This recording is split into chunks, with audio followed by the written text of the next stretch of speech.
샬롬, 사랑하는 성도 여러분 안녕하세요. 맥추절 특별기도의 셋째 날입니다.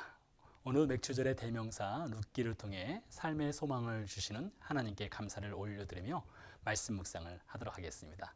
오늘 말씀은 룻기서 2장 전체입니다. 말씀은 개인적으로 읽어주시기를 부탁드리겠습니다. 룻기서 2장은요, 베들레헴으로 돌아온 나오미와 룻이 베들레헴에서 살아가는 이야기의 기록입니다.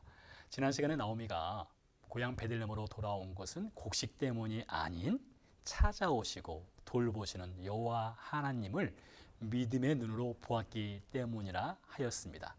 이렇게 믿음의 눈으로 하나님을 만나고 베들레헴으로 돌아왔는데요. 베들레헴으로 돌아왔을 때 나오미와 며느리 룻에게 인생의 레드카펫이 쫙 펼쳐지고 기다리는 것은 아니었습니다.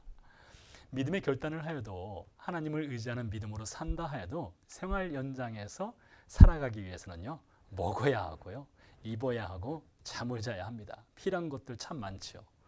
하나님을 의지하고 믿으니 그냥 만사형통한다? 그것은 믿음이 아닙니다. 헛된 맹신입니다. 신앙은요, 매우 영적이면서 매우 현실적입니다. 기도와 말씀, 찬양의 영성이 필요하죠. 하지만 동시에 땀 흘리고 수고하는 생활 현장의 영성 역시 매우 중요합니다. 기도 안 돼서 밥이 나오느냐? 저희 어머니가 제 어릴 때 자주 했던 말씀이기도 한데요. 기도하면요, 밥이 나올 수 있어요. 필요한 것 얻을 수 있습니다. 그렇다해서 기도만 하는 것은 건강한 신앙도 아니고 성경적인 성도의 신앙도 생활도 아닙니다. 하나님의 돌보심과 찾아오심을 믿음으로 보고 베들레헴으로 돌아온 나오미와 룻이 당장 살아가기 위해서는 하나님이 언제 밥상 차려주시나 그거 기다려서는 안 됩니다.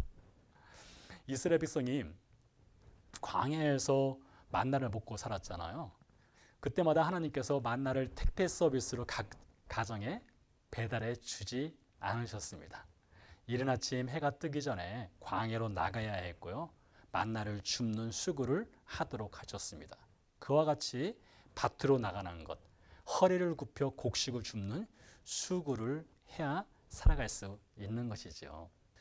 자, 그래서 이 장에서는요, 룻이 시어머니 나오미를 먹여 살리기 위해 밭으로 나가 일을 하게 되는데요.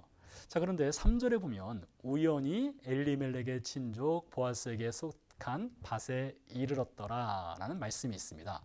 그러니까 룻이 어느 밭에 나가 곡식을 주울까 고민하며 집을 나섰는데 그녀의 발이 도착한 것이 우연하게도 그녀의 시아버지 엘리멜렉의 친족 보아스의 밭이었다는 것입니다. 어쩌면 그리스도인들에게 우연은 금기시되는 표현일 수도 있습니다. 룻이 기도 많이 하고 하나님의 인도하심을 구하고 그런 다음에 밭에 나갔더니 하나님께서 룻을 보아스의 밭으로 인도하셨다. 이렇게 말하면 더 은혜스러울 것 같긴 해요. 그런데 룻기의 저자는 우연이라는 단어를 선택하였습니다.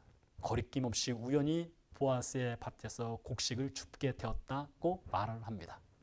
자, 이것을 기억하시고 이야기를 좀 더 이어가 보도록 하겠습니다. 말씀드린 대로 룻은 집을 나서기 전 어느 밭으로 가야 할지 정한 것도 어떻게 해야 할지 알 수도 없고 막막했을 것이에요.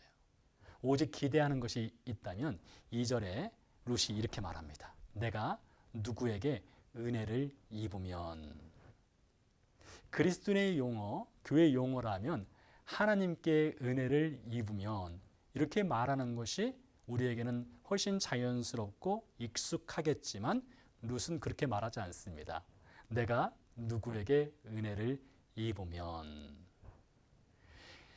2장에 나오는 룻과 보아스의 대화를 좀 더 읽어보면 10절에서 이렇게 말합니다. 나는 이방 여인이거늘 당신이 어찌하여 내게 은혜를 베푸시며 나를 돌보시나이까.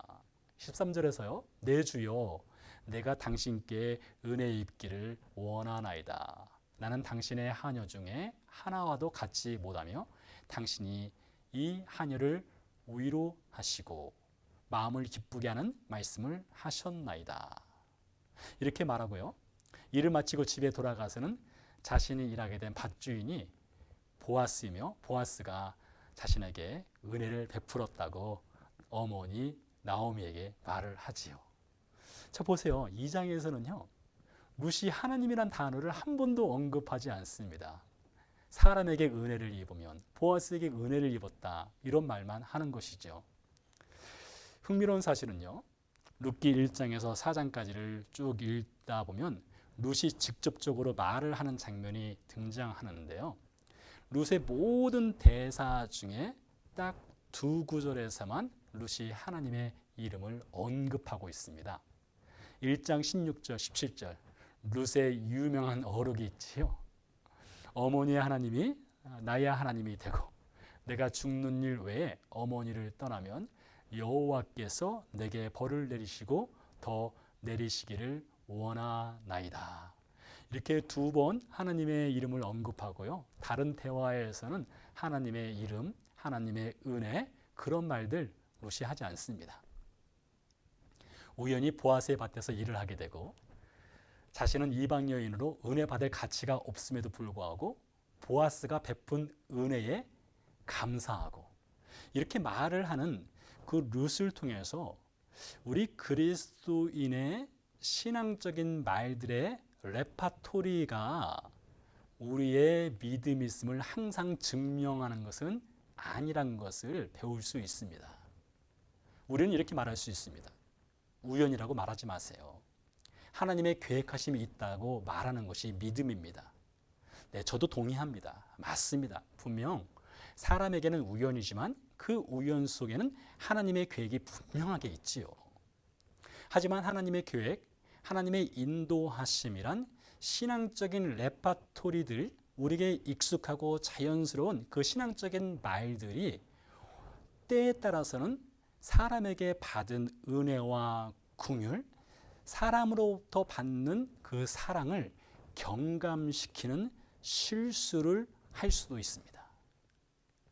여러분, 2장을 읽어보면 룻과 보아스, 나오미 이 셋 사이의 대화에 감사와 축복의 트라이앵글이 있는 것을 볼 수 있습니다. 룻은 보아스에게 감사하고요. 보아스는 여호와의 이름으로 룻을 축복하고요. 나오미 역시 하나님의 복이 보아스에게 있기를 간구합니다. 사람에게 도움받았으면 그에 대한 감사를 표하는 것, 이것이 그리스도인의 정성적인 신앙의 레파토리입니다. 서로에게 감사하는 것, 사랑을 표시하는 것, 축복의 말을 하는 것, 이것이 그리스도인다운 생활이지요. 룻기는요, 입술의 신앙적인 레파토리가 아닌 손과 발의 수고와 섬김, 긍휼과 은혜가 서로에게 있어야 한다는 것을 우리에게 도전합니다. 아시겠지만 말은 그 입술의 말이 힘이 있는 것이 아니라 말이 행동으로 실천될 때 말에 힘이 있습니다. 신앙의 레파토리, 흔한 레파토리, 익숙한 레파토리가 아니라 우리의 행함으로 그것을 증명하는 오늘 하루가 되시기를 간절히 소망합니다. 기도하시겠습니다. 살아계신 아버지 하나님, 감사합니다. 우리에게 익숙한 신앙의 레파토리들이 있습니다. 신앙의 말들이 있습니다. 하나님, 그 말이 행함으로 실천될 때에 그 말에 힘이 있음을 알고 있습니다. 오늘 하루도 신앙의 말을 생활 속에서 실천할 수 있도록 도와주시옵소서. 감사드리며 예수 그리스도 이름으로 기도드렸습니다. 아멘. 네, 감사합니다. 이어서 개인 기도로 들어가시겠고요. 저는 내일 다시 찾아뵙겠습니다. 안녕히 계세요.